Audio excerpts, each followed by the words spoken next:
Hello everyone, welcome to IAS origin. This is Anubhav Deepani, faculty at IAS origin. आज के जिस topic के बारे में हम लोग डिस्कस करने वाले हैं उसमें हिस्टोरिकल बैकग्राउंड बहुत ही ज्यादा इंटरेस्टिंग है, जो आपकी न सिर्फ पॉलिटी लेकिन कहीं ना कहीं इंडियन सोसाइटी के सब्जेक्ट से भी कनेक्ट करता है, और वो है special officer for linguistic minorities, जो हमारे कॉन्स्टिट्यूशन के आर्टिकल नंबर 350 क्लॉज बी के अंडर आता है।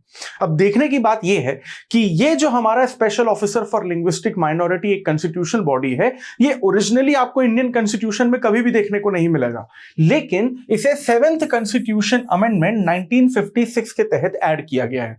अब इस स्पेशल ऑफिसर की कहानी को समझने से पहले हमें हिस्टोरिकल बैकग्राउंड को थोड़ा सा समझना पड़ेगा।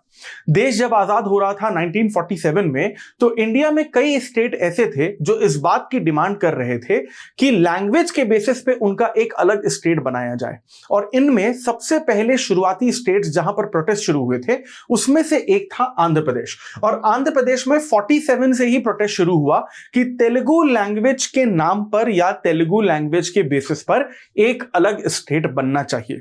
और आंध्र प्रदेश की इस प्रोटेस्ट को समझने के लिए इंडियन गवर्नमेंट ने, उस टाइम की जो अंतरिम सरकार या एंटरिम गवर्नमेंट थी, उन्होंने एक एक करके 2 कमीशन फॉर्म की, जिसमें पहली का नाम था धर कमीशन और दूसरी का नाम था जेवीपी कमीशन।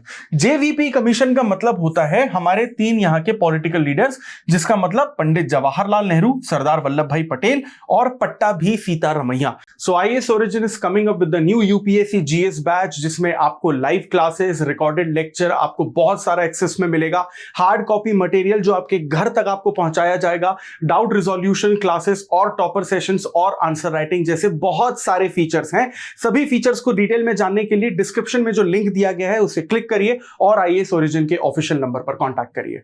पट्टाभी सीतारमैया का नाम शायद आप लोगों ने मॉडर्न इंडियन हिस्ट्री में भी सुना होगा, क्योंकि 1938 में जब कांग्रेस के प्रेसिडेंट के इलेक्शन चल रहे थे तो सुभाष चंद्र बोस ने पट्टाभी सीतारमैया को 1938 के जबलपुर के पास त्रिपुरी के कांग्रेस सेशन में हराया था, और बाद में यही पट्टाभी सीतारमैया 1956 में मध्य प्रदेश के पहले गवर्नर भी बनते हैं।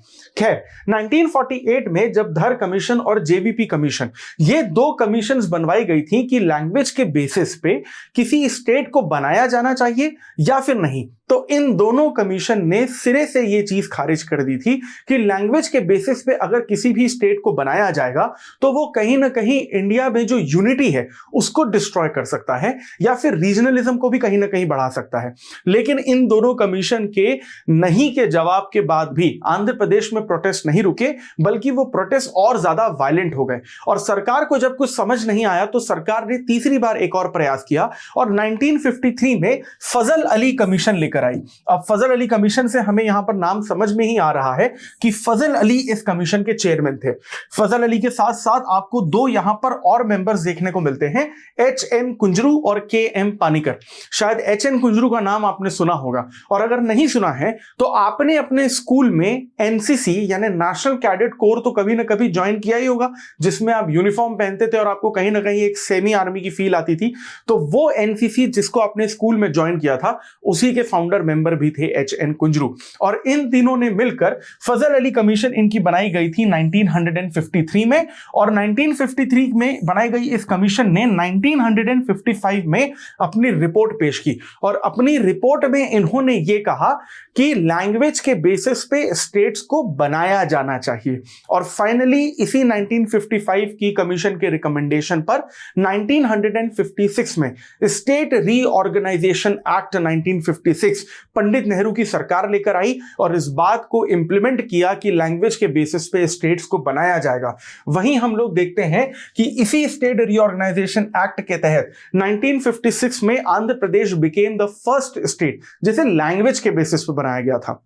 लेकिन ये कहानी यहीं नहीं रुकती, ये कहानी और आगे चलती है 1960 में, क्योंकि 1960 तक महाराष्ट्र और गुजरात ये 2 स्टेट आपको देखने को ही नहीं मिलते थे। महाराष्ट्र और गुजरात एक ही स्टेट हुआ करते थे 1960 तक, जिसे बॉम्बे प्रोविंस के नाम पर जाना जाता था। और इस बॉम्बे प्रोविंस में भी फिर कहीं ना कहीं प्रोटेस्ट होने लगे और डिमांड उठने लगी कि यहां पर मराठी बोलने वाले जो लोग हैं वो महाराष्ट्र नाम का एक अलग स्टेट चाहते थे, और गुजराती बोलने वाले लोग गुजरात नाम का अलग स्टेट चाहते थे। और इसी के चलते बॉम्बे रीऑर्गेनाइजेशन एक्ट 1960 बनाया गया, जिसके तहत महाराष्ट्र और गुजरात को अलग कर दिया गया।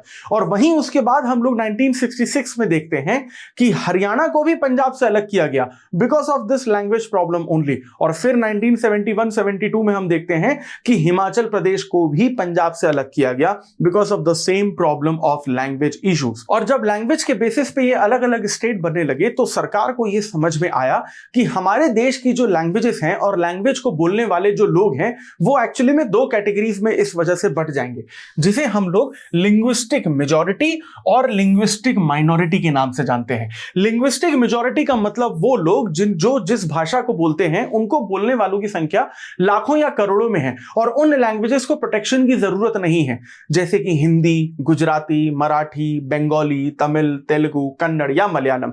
लेकिन इसके साथ साथ कई ऐसी लैंग्वेजेस निकल कर आई जिनको बोलने वालों की संख्या बहुत कम रह गई इस देश में, जैसे कि संस्कृत, पंजाबी, उर्दू, सिंधी, मैथिली, बोडो, पाली, प्राकृत। अब इन लैंग्वेजेस के प्रोटेक्शन की बहुत ज्यादा जरूरत थी, क्योंकि अगर हम लोग इस देश में अपनी लैंग्वेजेस को, स्पेशली वो लैंग्वेज जो खत्म होती जा रही हैं, उनको नहीं बचाएंगे तो उनसे रिलेटेड जो लिटरेचर है, जो ट्रेडिशन है, जो हिस्टोरिकल बैकग्राउंड है, आर्ट, कल्चर है, उसे भी नहीं बचा पाएंगे।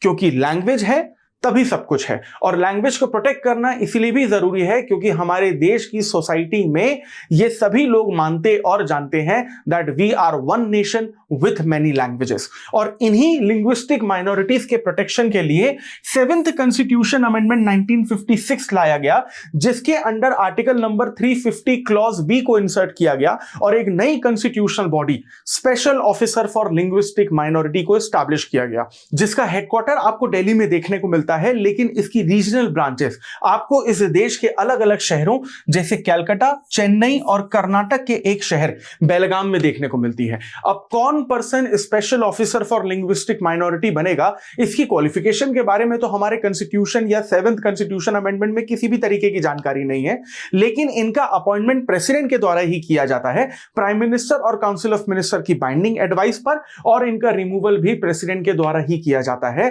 That is on the pleasure of the president. और इसी तरीके के इंटरेस्टिंग टॉपिक अगर आप डिटेल में और आसान भाषा में समझना चाहते हैं जो आपकी यूपीएससी सिविल सर्विसेज एग्जामिनेशन की प्रिपरेशन को और इजी बनाएगा, so for that please stay tuned with IAS Origin. Like, share and subscribe this channel. I'll see you in the next video. Thank you very much.